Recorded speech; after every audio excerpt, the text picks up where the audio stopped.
So this girl here actually proved me wrong and did what I didn't think she would do.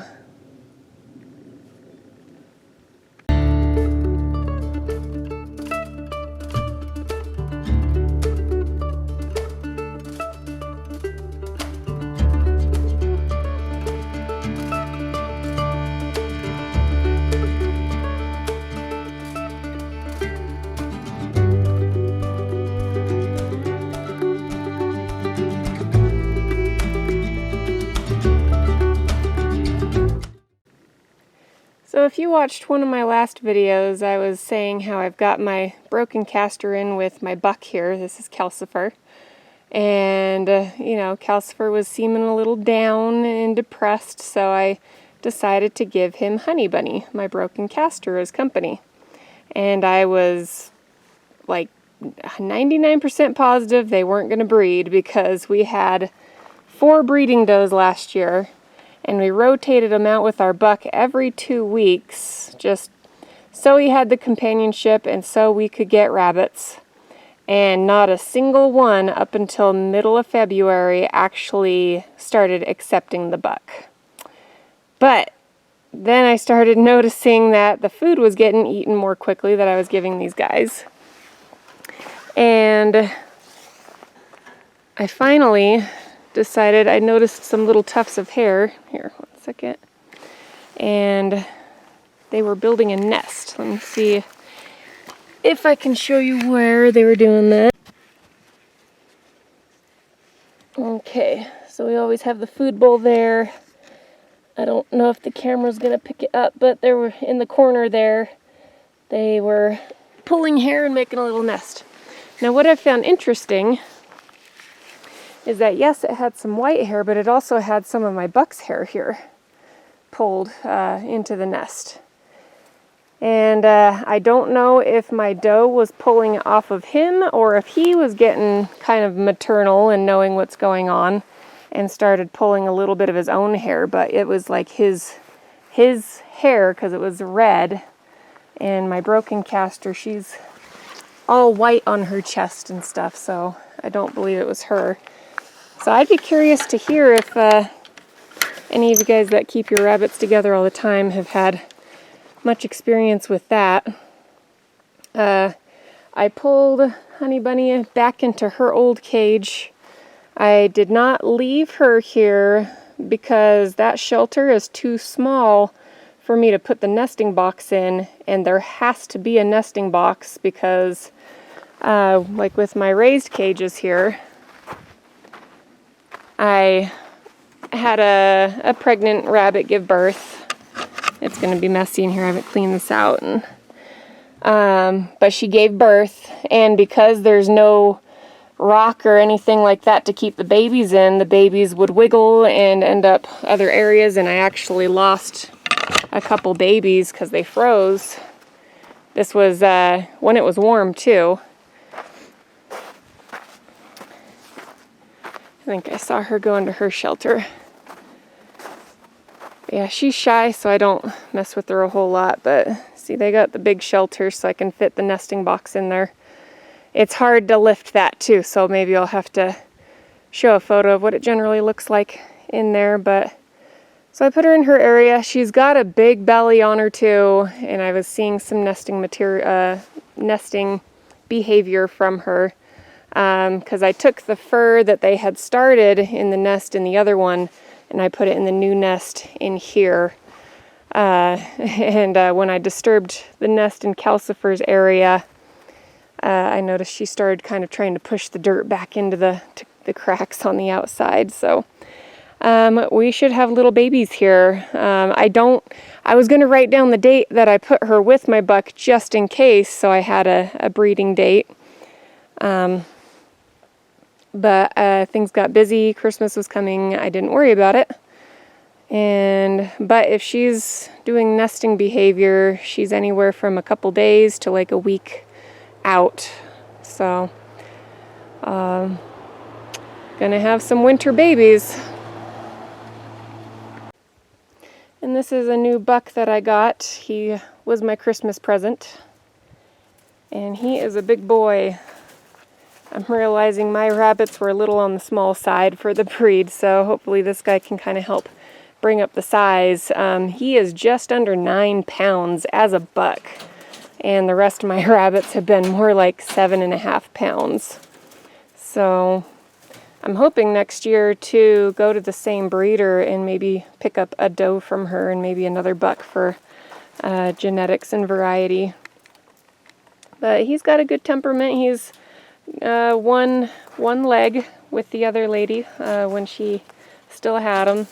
And he's got a lot of good genetics where rabbits have won several legs. So I'm excited to see what happens with the babies as we have more. I have my chocolate buck over here too that I got as kind of a backup boy. You're probably going to jump down. He's very friendly too, and I haven't weighed him yet because I got him when he was a baby. I'm going to weigh him when we start breeding, but he looks to be a pretty good size too. Different person. Because originally I just had calcifer, and one was concerned, well, what if something happens to him and he dies for whatever reason. And two, whenever people would come buy rabbits, they generally want to get a breeding pair, and I didn't, with him to all 4 of my does, they were all cousins. So this way I will have be able to mix things up so people can buy breeding pairs that are totally genetically different. And just really quick, I wanted to show this is a pair that I retained from last year's breeding. I'm excited about that girl right there because she's big, but she was also only a part of a litter of 2, and then her mom gave birth to a litter of 3, and I know sometimes that can be genetic, so I'm hoping she just gets my buck's genetics where she can have much bigger litters. But she's got an awesome coat, very thick coat, and again, I haven't weighed her yet. I'll do that come breeding time just because she is one of the more shy rabbits. But I swear she's got to be 9 pounds. She looks pretty heavy, which would make her my heaviest doe at the moment. So we'll see with how that goes. And then my other pair, and these girls will all be split up come breeding season so they don't get temperamental. Let's see if this little blue girl will stay.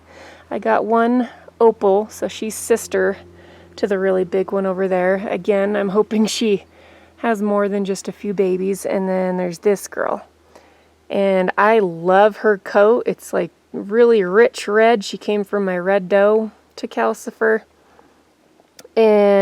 But unfortunately, she is pretty tiny still. She was one of the later rabbits born in the season, but she's been very friendly. And so if she's not 7.5 pounds at least by the time I'm breeding this next year, then I'll probably just have to sell her off as a pet to somebody else. So there's that blue girl, or opal.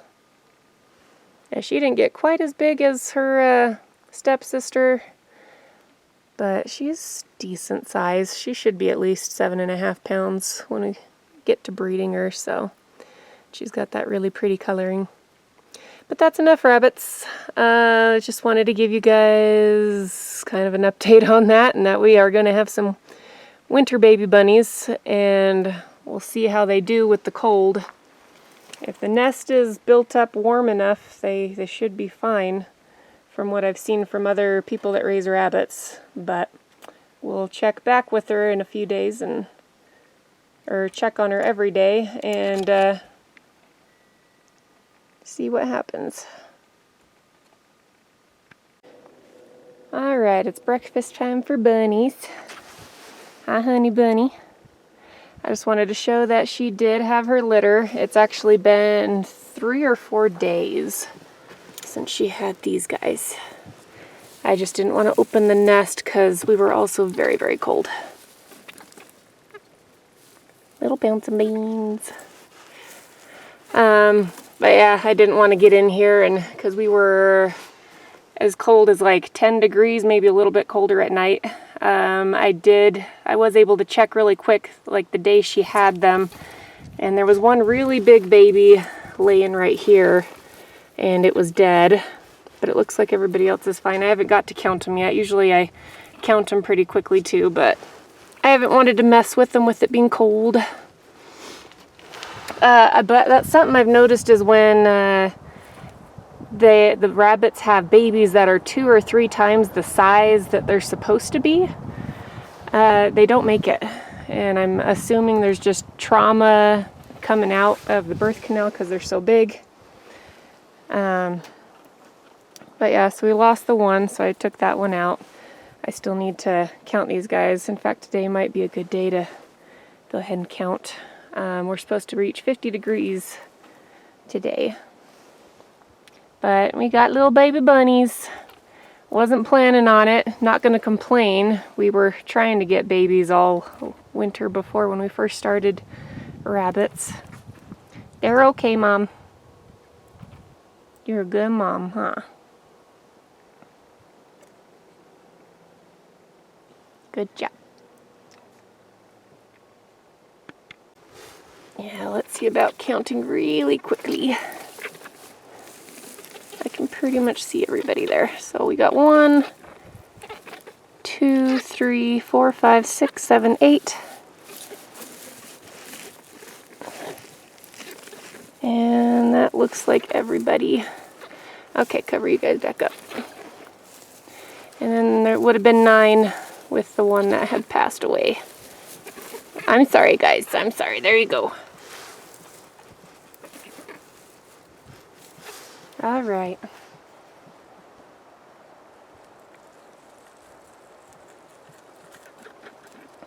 Good mama.